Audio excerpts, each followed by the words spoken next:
말씀 들으며 읽기.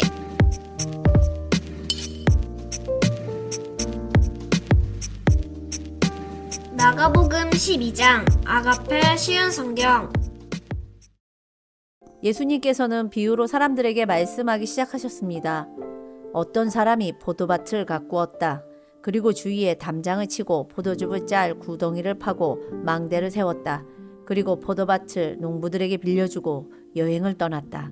때가 되자 주인은 농부들에게 종을 보내어 포도밭에서 난 자기 몫의 수확물을 가져오게 했다. 그러나 농부들은 그 종을 붙잡아 때린 후 빈손으로 쫓아버렸다. 다시 주인은 다른 종을 그들에게 보냈다. 그러자 그들은 그의 머리를 때리고 깔보고 업신여겼다. 다시 주인은 다른 종을 보냈다. 그러자 그들은 그 하인을 죽였다. 다른 많은 종들을 보냈지만 농부들은 때리기도 하고 죽이기도 하였다. 주인에게는 한 사람이 더 있었는데 바로 그의 사랑하는 아들이었다. 결국 주인은 아들을 농부들에게 보내면서 말했다. 농부들이 내 아들은 존중할 것이다. 그러나 농부들은 서로 말했다. 이 사람은 주인의 상속자이다. 어서 그를 죽이자. 그러면 유산이 우리의 것이 될 것이다. 농부들은 아들을 잡아다 죽인 후 포도밭 밖으로 던져버렸다. 포도밭의 주인이 이제 어떻게 하겠느냐? 그는 포도밭에 가서 농부들을 다 죽이고 포도밭을 다른 농부들에게 줄 것이다. 이런 성경 말씀을 읽어보지 못했느냐? 건축자들이 버린 돌이 집 모퉁이의 머릿돌이 되었다. 이는 주님께서 하신 일이다. 이것이 우리 눈에 놀랍지 않은가? 그들은 이 비유가 자기들을 빗대어 하신 것임을 알고 예수님을 체포하길 원했습니다. 그러나 백성들을 두려워하여 예수님을 두고 떠나가 버렸습니다. 그들은 예수님의 말씀에서 트집을 잡으려고 바리새파 사람과 헤롯 당원 몇 명을 예수님께 보냈습니다. 그들이 와서 말했습니다. 선생님, 우리는 선생님께서 진실한 분이시며 아무에게도 얽매이지 않으신다고 알고 있습니다. 선생님께서는 아무도 부당하게 대하지 않으시고 하나님의 길을 진리로 가르치십니다. 가이사에게 세금을 내는 것이 옳습니까? 내지 않는 것이 옳습니까? 세금을 내야 합니까? 내지 말아야 합니까? 예수님께서는 이 사람들의 속셈을 아시고 말씀하셨습니다. 어째서 나를 시험하느냐?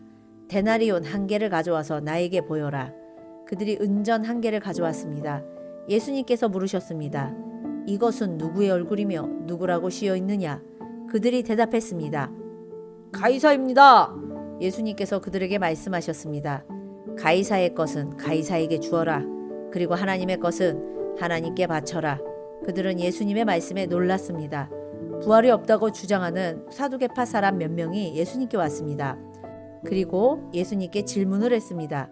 선생님, 모세는 형이 자식이 없이 아내만 남겨두고 죽으면 동생이 그 형수와 결혼하고 형을 위하여 자식을 낳아주어라 하고 기록했습니다.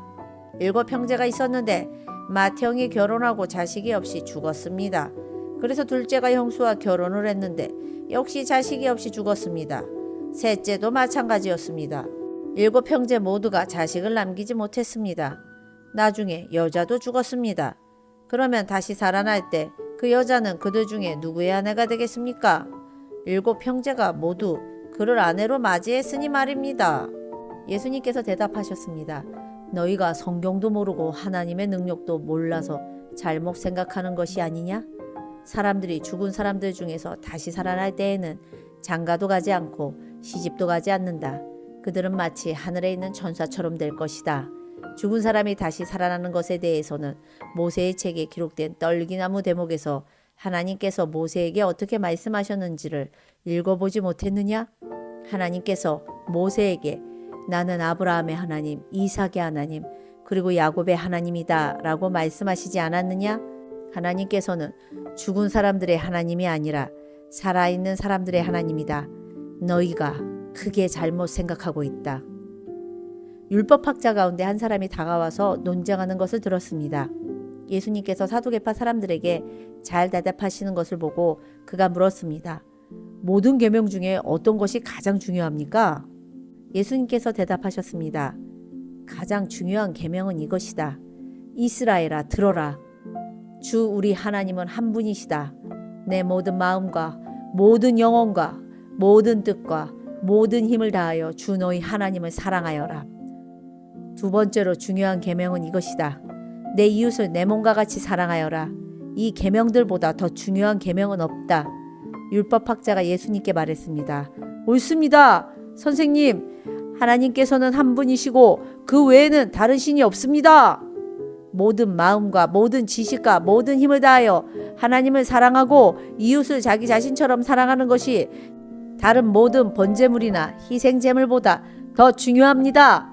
예수님께서는 이 사람이 지혜롭게 대답하는 것을 보시고 말씀하셨습니다. 너는 하나님 나라에 가깝구나. 그 뒤로는 아무도 감히 예수님께 더 묻지 않았습니다. 예수님께서 성전에서 가르치고 계실 때 이렇게 물으셨습니다. 어째서 율법학자들은 그리스도가 다윗의 자손이라고 말하느냐? 다윗 자신은 성령으로 이렇게 말하였다. 여호와께서 내 주님에게 말씀하셨다. 내가 내 원수들을 내 발 아래 굴복시킬 때까지 내 오른쪽에 앉아 있어라. 다윗 자신도 그리스도를 주님이라고 부른다. 그런데 어떻게 그리스도가 다윗의 자손이 되겠느냐? 많은 무리가 예수님의 말씀을 기쁘게 들었습니다. 예수님께서 가르치시면서 말씀하셨습니다. 율법학자들을 주의하여라. 이들은 긴 옷을 입고 걸어다니기를 좋아하고 장터에서 인사받기를 좋아한다.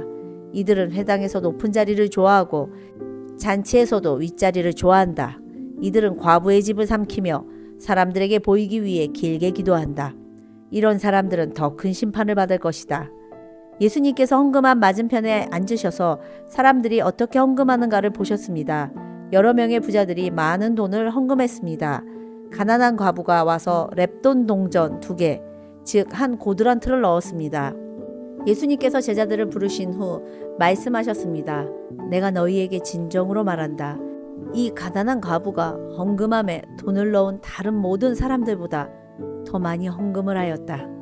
다른 모든 사람들은 넉넉한 중에서 헌금을 하였지만 과부는 가지고 있던 모든 것, 즉 생활에 필요한 돈 전부를 바쳤다.